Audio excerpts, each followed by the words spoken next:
Hello বন্ধুরা, শাশুড়ি মা রান্নাঘরে তোমার দিকে অনেক অনেক স্বাগত। দেখো আজকে আমি একটা রেসিপি নিয়ে চলে এসেছি, বানাবো একদম সম্পূর্ণ নিরামিষ রেসিপি।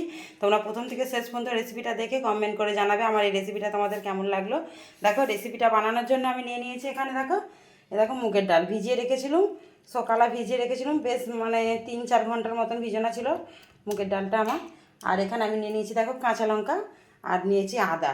আমি মুগের ডালটা এই মিক্সির জারেতে দিয়ে আর কাঁচা লঙ্কা আর আদার সঙ্গে ভালো করে ঘুরিয়ে নেব। আমি ঘুরিয়ে নিয়ে তোমাদেরকে আবারও ভিডিওটা শেয়ার করছি, তোমরা দেখতে থাকো। দেখো মুগের ডালটা নিয়ে নিয়েছি, দিয়ে দিচ্ছি কাঁচা লঙ্কা কুচি আর একটু আদা বাটা দিয়ে দিচ্ছি, ওর সাথে মিক্সড হয়ে যাবে। আমি ভালো করে বেটে নিয়ে তোমাদেরকে আবার শেয়ার করছি। দেখো বেটে নিয়েছি, আমি এটাতে ঢেলে নিয়ে ভালো করে ফেটে নেবো, নিয়ে তোমাদেরকে আবারও শেয়ার করবো, তোমরা দেখতে থাকো। দেখো বন্ধুরা ডালটা ভালো করে ফেটে নিয়েছি, আমি এদিকে একটা কড়া বসিয়ে দিয়েছি, আমি গ্যাসটা জ্বেলে দেবো। দেখো আমি এবার কড়াতে তেল দিয়ে দেবো।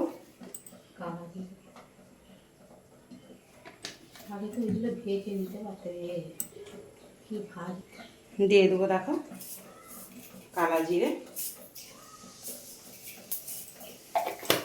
দেবো একটা তেজপাতা, একটা শুকনো লঙ্কা, আর যে পোস্ততে আর কাজুতে আর যে সাদা তিলেতে আমি বেটে রেখেছি ওইটা দিয়ে দেবো।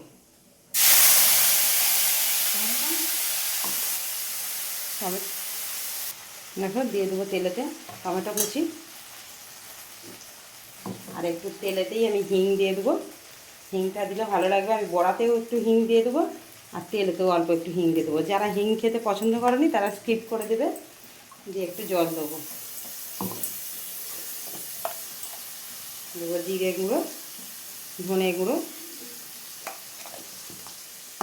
হলুদ গুঁড়ো,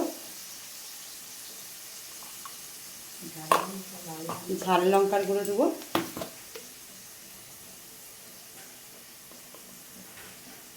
আর দেবো লাল লঙ্কার গুঁড়ো, কালারটা সুন্দর আসার জন্য। দিয়ে আমি মশলাটা ভালো করে কষি নিয়ে তোমাদেরকে আবারও শেয়ার করবো, তোমরা দেখতে থাকো ভিডিওটা। আর মশলার সাথে আমি একটু আদা বাটা দিয়ে দেবো, আমি একটু এতে দিয়েছি ডালেতে, আর একটু মশলাতে দিয়ে দেবো। দিয়ে দেখো মশলাটা আমি ভালো করে কষি নিয়ে তোমাদেরকে আবার দেখাবো। দেখো আমি এখানে টক দই নিয়েছি, টক দইটা ভালো করে ফেটে নেবো। দেখো এবার আমি নুনটা দিয়ে দেবো,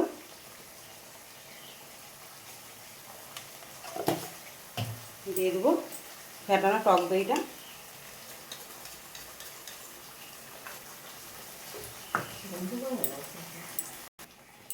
দেখো এবার একটু পরিমাণ মতন চিনি দিয়ে দেবো, আর কসুরি মেথি একটু হাতে করে নিয়ে দিয়ে দেবো। দেখো মশলাটা আমার প্রায় কষা হয়েই এসছে। দেখো মশলাটা আমার কষা হয়ে গেছে, এবার আমি জল দিয়ে দেবো।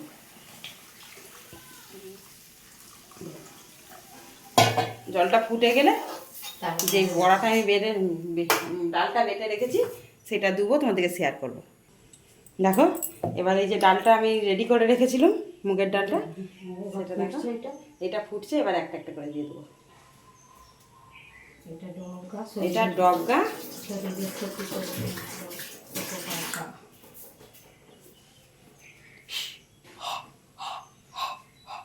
আমি এইভাবে সবগুলো দিয়ে দিই, দিয়ে তোমাদেরকে আবারও শেয়ার করবো। দেখো বন্ধুরা রেসিপিটা আমার পুরো রেডি হয়ে গেছে। এবার আমি দেখো বন্ধ করে দেবো গ্যাসটা, দিয়ে ঘিটা দিয়ে দেবো। 1 চামচের মতন ঘি দিয়ে দিবে। তোমাদেরকে প্রথম থেকে শেষ পর্যন্ত পুরো রেসিপিটা দেখিয়েছি। এইরকম এক পদ রেসিপি হলে গরম ভাতের সাথে এঁকে দিয়েই ভাত খাওয়া যাবে, আর কিছু লাগবে না। আর যারা দেখো আমাদের চ্যানেলটা এখনও সাবস্ক্রাইব করোনি তারা সাবস্ক্রাইব করে নাও, আর যারা ইউটিউব থেকে দেখছো আমাদের চ্যানেলটা সাবস্ক্রাইব করো, আর যারা ফেসবুক থেকে দেখছো আমাদের চ্যানেলটা ফলো করে নাও, তাহলে যা কিছু রান্নার রেসিপি সবই দেখতে পাবে। তোমাদের যদি রান্নার কিছু দেখার থাকে আমাদের কমেন্ট করে জানাবে, যেই রান্নাটা দেখাতে বলবে আমরা দেখানোর চেষ্টা করব অবশ্যই। আর আমাদের চ্যানেলটার পাশে থাকো, অনেক অনেক ধন্যবাদ।